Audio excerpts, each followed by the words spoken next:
తాకట్టులో ఉన్న బంగారాన్ని విడిపించి ఆ రోజు ఆన్లైన్ ధరకే కొంటుంది కొమ్మూరి గోల్డ్. నమస్కారం, సుమన్ టీవీకి స్వాగతం. నేను గీతాంజలి. ప్రస్తుతం మనతో పాటు ఉన్నారు భారతీయ శంకరపీఠం వ్యవస్థాపకులు, ప్రముఖ జ్యోతిష్యులు, ఆధ్యాత్మికవేత్త, బ్రహ్మశ్రీ అన్నవరపు తిరుపతి మూర్తి అవధాని గురువుగారు. గురుగారు నమస్కారం అండి. పరమేశ్వరార్పణం. గురుగారు, యమునా పుష్కరాలు రాబోతున్నాయి, జూన్ 2. అవును, ఈసారి ఇంకా విశేషం అని అంటున్నారు. ఎందుకు అసలు ఈ యమునా పుష్కరాల్లో ఎవరెవరు పాల్గొనొచ్చు, ఎలా వెళ్ళాలి, ఏమేం చేస్తే మంచిది అసలు పుష్కరాల్లో మాట్లాడదాం. జన్మతః జన్మాభ్యాసాదు జన్మ ప్రభృతి ఏతక్షణ పర్యంతం అని చెప్పి ఒకటి సంస్కృత శబ్దంలో చెప్పబడి ఉన్నది. సప్త జన్మ కృతం నుంచి కూడా ఏమిటి అంటే, మనకు వెనకాల మామూలుగా ఏదైనా విషయాలు వస్తే 4 ఫాదర్స్ ఎవరైనా చూస్తూ ఉంటారు. అలా మనకు చూడవలసింది ఒక సప్త జన్మ కృతములని చెప్పబడి ఉన్నాయి. అప్పటి నుంచి ఏదైనా తెలుసో తెలియకుండేటువంటి ఒక పాపాలని, దోషాలని క్షణకాలంలో నిర్మూలించదగినటువంటి విషయం అది యమునా పుష్కరాలు. ఎందువలనంటే పురుషోత్తమ మాసముగా చెప్పబడినటువంటి అధిక జ్యేష్ఠ మాసమునందు ఈ యొక్క యమునా పుష్కరములు మళ్ళీ మరలా మనం చూడము. మన తర్వాత 2-3 తరాల వాళ్ళు కూడా చూసేటువంటి అవకాశములు లేవు, ఖచ్చితం. కాబట్టి అంత యోగ్యమైనటువంటిది. అందులోనూ కూడా శ్రీకృష్ణ పరమాత్మ నడయాడినటువంటి ప్రదేశం బృందావనం, మధుర, ఆ ప్రాంతంలోనే ఉండటం అనేటువంటిది, ఆ తులసివనం చుట్టూ ఆయన తిరుగుతూ ఆడుకుంటున్నటువంటి ఆ స్థలమే విశేషమైనటువంటిది. మామూలుగానే బృందావనం అంటే ప్రేమతత్వం. అటువంటిది మామూలు రోజుల్లోనే అక్కడికి వెళ్ళి మనం ఏదైనా ఒక్క 10 నిమిషాలు కూర్చుంటే విశేషమైనటువంటి యోగం కలుగుతుంది. ఇప్పుడు ఏమిటి అంటే శ్రార్థ త్రికోటి అనేటువంటిది ఉంది. తీర్థరాజ అంటారు, అనగా 3,000,000 మంది దేవతలు అందులోనే ఉంటారమ్మా, ఆ తీర్థంలో ఉంటారు. ఇప్పుడు మనకి అంత్య పుష్కరాలు సరస్వతి నది వస్తున్నాయి. ఆది పుష్కరములు, అంత్య పుష్కరం 12 రోజులు కూడా తీర్థ ఆ ఒక్క నదిలో స్నానం ఆచరించవలసిందే ఖచ్చితంగా. ఆ దేవతల మొత్తం కూడా అనంతరము మనకు అక్కడ నిలవై ఉంటారు. అయితే పుష్కరాలకి ప్రధానము ద్వాదశ దైవత్యం, షడ్దైవత్యం అంటారమ్మా. అంటే అండి ఇది ఎవరికి తెలియదు. ఈ ద్వాదశ దేవతలు కొత్తగా చెప్తున్నారు ఏం ఎవరో అంటారు. ఆ యొక్క పుష్కరము అనగానే పితృదేవతలకు అత్యంత ప్రీతికరమైనటువంటిది. ఈ షడ్దైవత్యం, ద్వాదశ దైవత్యం అంటే వాళ్ళేనండి. షడ్దైవత్యం నాన్నగారు, తాతగారు, ముత్తాతగారు, అమ్మగారు, నాయనమ్మగారు, ఆ పైన ఆవిడ, వీళ్ళు షడ్దైవత్యం. మరి ద్వాదశ దైవత్యం అంటే ఎవరు? ఇటు అమ్మ వైపు తాతయ్య వాళ్ళ వర్గత్రయం వస్తారు, వాళ్ళ అమ్మమ్మ వైపు ఆ ముగ్గురు 6 మొత్తం 12 మంది అండి. పితృదేవతలు అంటారు వీళ్ళని, 12 మంది. ఈ ద్వాదశ దైవత్యం అనేటువంటి వాళ్ళు 12 రోజులు అక్కడే ఉండి హా పుత్ర, హా భ్రాత అని పిలుస్తారండి.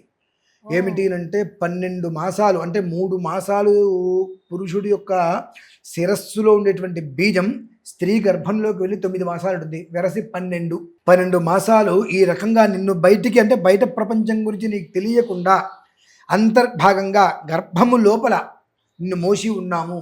అనంతరం నీకు ప్రాణాన్ని బయటికి తీసుకొచ్చి ఉన్నాము, నిన్ను రకంగా కాపాడి ఉన్నాము, మా రక్త మాంసాల మొత్తం కూడా నీకు దారిపోసి ఉన్నాము, మాకంతా తిలోదకాలు ఇవ్వయ్యా, నువ్వులు నీళ్ళు మా ముఖాన పోయి మమ్మల్ని సంతుష్టుల్ని చెయ్యి. మా బాధ అనేటువంటిది వంశానికి మంచిది కాదు కనుక నీకు రోజు చేయమనట్లా. ఇటువంటి యోగం మరలా రాదు. మనం ఇప్పుడు ఏ క్రతువు చేసినప్పుడు విష్ణు విష్ణు విష్ణు విష్ణు అంటూ ఉంటాం. అందులోనూ కూడా చనిపోయినటువంటి వ్యక్తులకి సంవత్సరం ప్రత్యాబ్దికాలు చేసేటప్పుడు మధ్యలో కూడా విష్ణు విష్ణు విష్ణు విష్ణు విష్ణు అనుకుంటూ ఉంటాం. అటువంటిది సాక్షాత్తు కూడా పురుషోత్తముడి మాసమే అవ్వటము, ఆ మాసంలోనే బహుళపక్షం, మళ్ళీ శుద్ధపక్షం కూడా కాదమ్మా, బహుళపక్షమునందు రావటము అత్యంత విశేషమైతే, ఆ బహుళపక్షంలో కూడా అష్టమి తిథి గమనాలు కూడా ఏర్పడి ఉండటము, ఇవన్నీ కూడా చాలా అద్వితీయమైనటువంటి యోగము. పితృశాపము, పితృదోషము అనేటువంటి వాటితోటి బాధపడేటువంటి వారికి అక్కడికి వెళ్ళి పితృదేవతలకి తిలోదకాలు ఇవ్వటం అనేటువంటిది ఇక మళ్ళీ ఎక్కడికి వెళ్ళి ఈ నారాయణ బలులు, పిండ ఇవన్నీ పెట్టాల్సిన అవసరం లేదండి. దాంతో ఒక్క పితృతర్పణ అంటే అక్కడ పిండితోటి ఇట్లా కొన్ని కరుతువులు ఉంటాయి, అవి చేసుకోవటం వలన పరిపూర్ణమైనటువంటి మోక్షద్వారం పితృదేవతలకు లభ్యమవుతుందండి. మోక్షము అనేటువంటి పితృదేవతలకి లభ్యమవుతుంది. ఇంకా వీళ్ళందరూ కూడా ఈ 12 రోజులు అక్కడే ఉండి ఇలా ఎదురు చూస్తుంటారమ్మా. నువ్వును నేను వదిలిపెట్టరా, నేను దాహం తీర్చుకుంటా, నాకు దాహం తీర్చు, నీకు జన్మనిచ్చా, ఆ రుణాన్ని తీర్చుకో. ఎందుకంటే పితరం అంతేచ కర్మని అంటారండి. ఏ రుణమైనా తీర్చుకోవచ్చు, కానీ మాతాచతే పితాచతే అయినటువంటి వాళ్ళ రుణాలు తీర్చుకోవడం అనేటువంటిది కష్టం.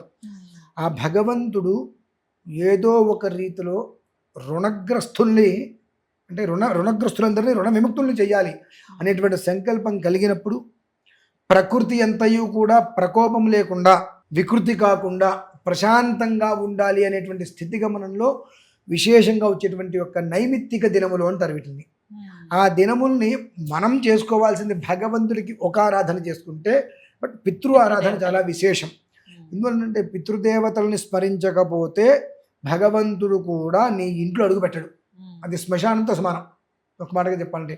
అటువంటిది మన తెలుగు రాష్ట్రాలలోంచి వచ్చేటువంటి వారి కోసం అని చెప్పి ఆ బృందావన క్షేత్రంలో మనం అందరం కలిసి అక్కడ ఏర్పాటు చేశామండి. అక్కడ ఉందా గురువుగారు? ప్రత్యేకంగా అన్ని విభాగాలకి అందుబాటులో ఉంటుంది. ఇప్పుడు మా ఇళ్లలో వారు ఉంటారు, మా ఇళ్లలో వారికి అక్కడ పుష్కర శ్రాద్ధం అనేటువంటిది నిర్వహిస్తే దగ్గర 4 నుంచి 5 గంటల సమయం పడుతుందండి. అక్కడతో చేయాలంటే 5 భోక్తలు, ఒక మంత్రము, వారికి విడిగా వంట అవన్నీ ఉంటాయి. అలా అంటే ఒక బ్రాహ్మణులలో చేసేటువంటి ప్రత్యేకంగా ఉంటుంది, మిగిలిన వాళ్ళందరిది కూడా ప్రత్యేకతగా ఉంటుంది. ఎవరు ఏ ఇబ్బందులు పడకుండా ఎవరి విధానాన్ని వాళ్ళు అనుసరించాలని చెప్పి అక్కడ పెద్ద సత్రం తీసుకొని ఎవరి వంట వారికి విజయవాడ నుంచి దరిదాపుగా 76 మందితో వెళ్తున్నామండి అక్కడ ఈ క్రతువుల కోసం. అంటే ఇటువంటి యోగం మళ్ళీ కష్టం రావటం కాబట్టి ప్రతి కుటుంబానికి కూడా ఆ యోగం లభ్యం కావాలి. ఏ కుటుంబమైనా యొక్క పుష్కర శ్రార్థం పెట్టుకోవాలి అనుకున్నట్లయితే వారి రూమ్ ప్రత్యేకం. ఇక వారి రూమ్కి ఎవరూ రారు.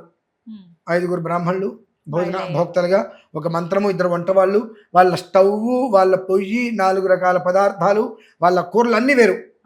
అంటే ఒక కుటుంబం, ఎవరి కుటుంబానికి వాళ్ళు ఏర్పాటు చేయాలి. ఎందువల్లనంటే ఒక చోట ఇంత పదార్థం ఉంది పంచకూడదండి, మహాపాపం అది. ఎవరి వంట వారికే ఇచ్చేయాలి. ఆ రకంగా ఏర్పాటు చేస్తూ కొంతమందికి చటక శ్రార్థం అని ఉంటుంది, కొంతమందికి ఆమశ్రార్థం బియ్య పిండితో చేస్తూ ఉంటారు. అట్లా ఎవరికి ఏ విధానాన్ని అనుసరించుకోవాలనుకున్నా తెలుగు రాష్ట్రాల నుంచి వచ్చే వాళ్ళకి ఏ ఇబ్బంది కలగకుండా అక్కడ ఉండి ప్రాతః సమయంలో వాళ్ళకి సంకల్పం చెప్పించి, యమునా నది సంకల్పం చెప్పించి సంకల్ప స్నానమైన తర్వాత ఇక్కడికి వచ్చి సంకల్ప శ్రార్థము, ఆమశ్రార్థము, చటక శ్రార్థము, హిరణ్య విధానంలోను, అన్నతర్పణ విధానంలో కూడా మొత్తం అందరికీ అన్ని రకాల ఏర్పాటు చెయ్యాలన్న విషయంతో విజయవాడ నుంచి నా ఒక స్నేహితులందరితో కలిపి 78 మంది అండి విజయవాడ నుంచి. అంతేకాకుండా అక్కడ ఉన్న వాళ్ళందరికీ కూడా ఎంతమంది వచ్చినా ఎలాంటి వర్ణభేదము లేకుండా, బ్రాహ్మణులకి అని కాకుండా ఎలాంటి వాళ్ళు అక్కడికి వచ్చినా స్నానం ఆచరించారన్నప్పుడు అక్కడికి వెళ్ళి వాళ్ళు మళ్ళీ ఏదైనా భోజనం చేసుకోవడానికి ఇబ్బంది పడకుండా ఎంతమంది వస్తే అంతమందికి అన్నప్రసాద వితరణ కూడా ఉంది అక్కడ ఈశ్వర అనుగ్రహం వల్ల. అంటే ఈ అవకాశం భగవంతుడు ఈ జన్మలో ఈ రకంగా ఇచ్చాడు. మరలా ఇదే అధిక మాసమునందు జ్యేష్ఠో పితృ సమాన అని అంటారు. అది అధిక జ్యేష్ఠవంతులను కూడా జ్యేష్ఠం శ్రేష్ఠ అని అంటుంటారు. అటువంటి అధిక మాసంలో బహుళ పక్షంలో మళ్ళీ ఇలాంటి యమునా పుష్కరము అనేటువంటిది ఈ ఒక 2-3 తరాలుగా మనం చూడలేము. అటువంటి యోగం అనేటువంటిది అంతమందికి కూడా అన్నప్రసాద వితరణ ఈ చేతులతో అంతమందికి పెట్టేటువంటి భాగ్యం భగవంతుడు మాకు కల్పించేందుకు మేము చాలా భగవంతుడికి ప్రత్యక్షంగా కృతజ్ఞత మేము చెప్పుకోవాలి. ఎందుకంటే ఇన్ని సంవత్సరాలుగా వైదికాన్ని నిర్వహిస్తూ వైదికంలో మంచిగా అందరికీ ఏదో ఒక రకమైన ఉపకారం చేసుకుంటూ వచ్చాం. అదంతా ఒక ఎత్తు అయితే ఈ బృందావనంలో శ్రీకృష్ణుడు నడయాడిన పరిస్థితులలో ఆ కృష్ణనామస్మరణం ప్రతిరోజు చేసేటువంటి స్థితిగమనంలో ఆ ఒక్క పుష్కర సమయంలో అన్నశ్రార్థ విధానము, ఆమశ్రార్థ విధానము, సంకల్ప శ్రార్థ విధానాలు అన్నిట్లకి కూడా అన్ని రకాల ఏర్పాట్లు చేసుకోవడమే కాకుండా వచ్చిన ప్రతి ఒక్క వ్యక్తికి లేదు అనకుండా సుమారుగా ఒక 11:30-12 గంటల నుంచి 2:30-3 గంటల వరకు కూడా భోజనం ఏర్పాటు చేయాలి అనేటువంటి సంకల్పంతో నడుస్తున్నామమ్మా. గురుగారు, మరి ఎవరైతే ఈ పిండ ప్రదానాలు చేయాలనుకుంటారో లేకపోతే పితృదేవతలకి ఈ విధంగా మేము కార్యక్రమం చేయించుకోవాలనుకుంటున్నామండి, పుష్కరాల విశేషం కాబట్టి అన్నవాళ్ళు ఎలా సంప్రదించాలి, ఏమేం చేయించుకోవచ్చు? నెంబర్ ఉంటుంది. ఆ నెంబర్కి కనుక వాళ్ళు కాల్ చేసినట్లయితే ఆ విధానాలన్నీ కూడా వివరంగా అన్నశ్రార్థ విధానం ఇలా ఉంటుందండి. ఒక 5గురు బ్రాహ్మణులు ఉంటారు, దాని ఒక విధానం ఇలా ఉంటుంది. ఆమశ్రార్థ విధానం ఉంటుంది, చటక శ్రార్థ విధానం ఇలా ఉంటుంది, సంకల్ప శ్రాద్ధ విధానం ఇలా ఉంటుంది, సంకల్ప విధానం ఇలా ఉంటుంది. మీరు ఇంతసేపు సమయం ఇలా ఉంటుంది, మీనింగ్ ఇంతసేపు మీరు కేటాయించగలగాలి అనేటువంటి విధానం ఒకటైతే లాస్ట్ కాళేశ్వరంలో జరిగినప్పుడు కూడా ఏర్పాటు చేసినప్పుడు కొంతమందికి నవ్వుకుంటారు కానివ్వండి, ఆన్లైన్లో కూడా చేయించామండి అన్నశ్రార్థాలు ఇవన్నీ కూడా. అదేంటండి అంటే కొంతమంది వృద్ధులు రాలేని వారు ఉన్నారు, చాలా మంది అట్లా ఉంటారు. ఆ రాలేని వారు ఉన్నప్పుడు వారి కొరకు బ్రాహ్మణకు ఉంటారండి చేయి తిప్పడానికి. వారే కర్తగా ఉండి వాళ్ళకి వీడియో కాల్ చేసి ముఖ్యమైనటువంటి ఘట్టాలు ఏవైతే ఉంటాయో ఆ సమయంలో వీడియో కాల్ చేసి ఎట్లా అర్ఘ్య సంయోజనం ఉంటుంది, అర్ఘ్యం ఇస్తున్నప్పుడు, అలాగే పార్వణ విధానం ఉంటుంది, సంకల్ప విధానం, ఇలా కొన్ని ప్రధానంగా జరిగేటువంటిప్పుడు ఒక 5-6 నిమిషాల పాటు 10 నిమిషాల పాటు వాళ్ళకి వీడియో కాల్ చేసి వాళ్ళ పేర్లు అన్నీ కూడా మొదటి నుంచి చివరి వరకు ఎన్ని పేర్లు ఉంటాయి అన్ని పేర్లు కూడా అక్కడ చదువుతూ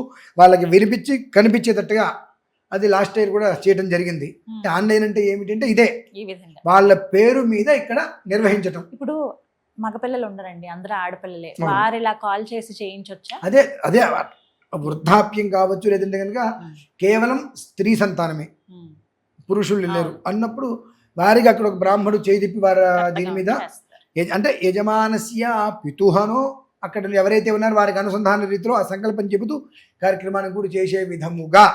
ఇటువంటి దేనికైనా మూలం పితృదోషం. ఆ పితృయజ్ఞం అనేటువంటిది వీటిని పిండ పితృయజ్ఞం అని అంటారండి. ఆ పితృయజ్ఞం అనేటువంటిది భూమి మీద చేసేటువంటి యజ్ఞాలలో విశేషమైనది, దాన్ని మించిన విశేషం లేదు. ఎవరు ఏది చేసినా చేయకపోయినా పుట్టిన ప్రతి మనిషి కర్మ ప్రార్థం లేక మధ్యలో ఒకవేళ కాలగర్భంలో కలిసిపోతే మినహాయిస్తే, లేదంటే మాత్రం పితృయజ్ఞం అనేటువంటిది పిండ పితృయజ్ఞం ప్రతి మనిషి ప్రేతస్థ పిండం, పితరస్థ పిండం, గర్భస్థ పిండం అంటారండి. గర్భంలో ఉండేటువంటిది పిండమే అంటారు. పిండం ఎలా ఉంది అని అడుగుతారు, బిడ్డ ఎలా ఉంది అని అడగరుగా. కడుపులో పిండం ఎలా ఉంది, పిండం కదులుతుందా అని అంటారు. అలాగే చనిపోయినప్పుడు పెట్టేటువంటిది పిండమే. సంవత్సరం తర్వాత ఇలా పుష్కరాలకి చేసేటువంటిది మళ్ళీ పిండమే. వాళ్ళ ఆ పిండత్రయమును వాటిని అంటారండి. ఆ విధానంలో ఏదైతే కనుక మనం నిర్వహిస్తామో అందులో వాళ్ళ తృప్తితోనే మళ్ళీ అదే వంశంలో వాళ్ళు జన్మిస్తారమ్మా. ఆ క్రతువు ఎక్కడా కూడా లోటు లేకుండా వైదిక విధానాన్ని అనుసరించి పూర్తిగా నిర్వహించాలనే ఉద్దేశంతో స్నేహితులు మేమందరం కలిసి అక్కడ ఏర్పాటు చేస్తున్నామమ్మా. తెలుగు రాష్ట్రాల నుంచి వచ్చేటువంటి వాళ్ళకి భోజనానికి ఇబ్బంది ఉండద్దు, అలాగే పితృ కార్యక్రమాలు చేసుకునే వాళ్ళకి ఎలాంటి ఇబ్బంది ఉండదు చెప్పి సంకల్పం చేసుకున్నాం. ఇంకా యమునా పుష్కరాల్లో పాల్గొందాము వెళ్దాం అనుకునే వాళ్ళు మన వాళ్ళు ఉన్నారు కాబట్టి ఇక్కడికి వెళ్ళొచ్చు. బృందావనం అండి, బృందావనం మధుర పక్కనే ఒక 8 కిలోమీటర్లు ఉన్నటువంటి బృందావనం దగ్గరే. ఎలా తెలుసుకోవాలి వీటి గురించి మరి అడ్రస్ ఇవన్నీ కూడా? మాకు ఫోన్ చేసినట్లయితే మేము వాళ్ళ డీటెయిల్స్ అన్ని రాసేసుకున్నాం కాబట్టి అక్కడికి వచ్చే వాళ్ళందరికీ లొకేషన్ ఇచ్చేస్తాం. అక్కడికి మేము బయలుదేరుతున్నప్పుడు మరి వాళ్ళకి మధుర దిగి లేదండి మధుర దిగి అక్కడికి వచ్చేస్తే మనమే సంకల్పం చెప్పి స్నానం చేస్తాం. ఎందువల్లంటే స్నానానికి ఒక సంకల్పం ఉంటుందండి. ప్రతినిత్యం మన ఇంట్లో కూడా సంకల్పంలో కూడా స్నానం చేయకూడదు, ఎట్లాగో ఇంట్లో చెయ్యం. గంగా గంగేతి యో బ్రూయాత్ యోజనానాం శతైరపి ముచ్యతే సర్వపాపేభ్యః విష్ణులోకం సగచ్చతి అంబత్వా దర్శనాన్ ముక్తి నజానే స్నానదం ఫలం అనేటువంటిది ఒక సంకల్పం ఉంటుందండి. ఆ సంకల్పం చెప్పుకొని ఆ దంపతులిద్దరికి కూడా బ్రహ్మముడి వేస్తారు. అక్కడ బ్రహ్మముడి వేసి సంకల్పం చెప్పి స్నానం చేయిస్తారు. నిత్యం ఇంట్లో మనం చేసుకుంటే బ్రహ్మముడితో పని లేదు, కానీ సంకల్పం చెప్పి చేసుకోవాలి. ఎట్లాగో చేయం కాబట్టి నదీ స్నానంలో కూడా మనం చేయం. కనీసం పుష్కర విధిలో అయినప్పటికీ కూడా ఆ స్నానం ఆచరించేటప్పుడు ఆ కొంగుని కట్టుకొని ఆ బ్రహ్మముడి వేసుకొని ఆ సంకల్పంతో స్నానం చేయించడం జరుగుతుంది. ఆ స్నానం అయిన తర్వాత వాళ్ళు వీడికి వచ్చినప్పుడు వారు ఏ విధానమైన పితృకర్మలు ఆచరిస్తారో వాటిని అక్కడ నిర్వహించడం. అట్లా వివరించారు గురువు గారు. నెంబర్ ఒకసారి కాల్ చేస్తే వివరాలనే తెలియజేస్తారు. విన్నారు కదండి, ఎవరైతే యమునా పుష్కరాల్లో పాల్గొన్నామో పితృదేవతల రుణం తీర్చుకునేటువంటి ఒక అద్భుత అవకాశం ఇది. పుష్కరాల సమయంలో పితృదేవతలకి తర్పణాలు కానీ లేకపోతే వారి పేరు మీద కార్యక్రమాలు కానీ అన్నదానం కానీ చేయటం అనేది ఎంతో విశేషం అంటారు. అలా ఎవరైతే కార్యక్రమాలు చేద్దాం అనుకుంటారో స్క్రీన్ పైన నెంబర్ ఇవ్వడం జరుగుతుంది. పూర్తిగా మీరు డీటెయిల్స్ అన్ని తెలుసుకోవచ్చండి కాల్ చేసి. ప్రత్యక్షంగా మీరు వెళ్ళి పాల్గొనొచ్చు. ఒకవేళ కుదరని పక్షంలో ఆన్లైన్లో కూడా మీకు అన్ని సౌకర్యాలు అందుబాటులో ఉంటాయి. స్క్రీన్ మీద నెంబర్ కాల్ చేసి వివరాలు తెలుసుకోండి. నమస్కారం. నమస్కారం గురుగారు.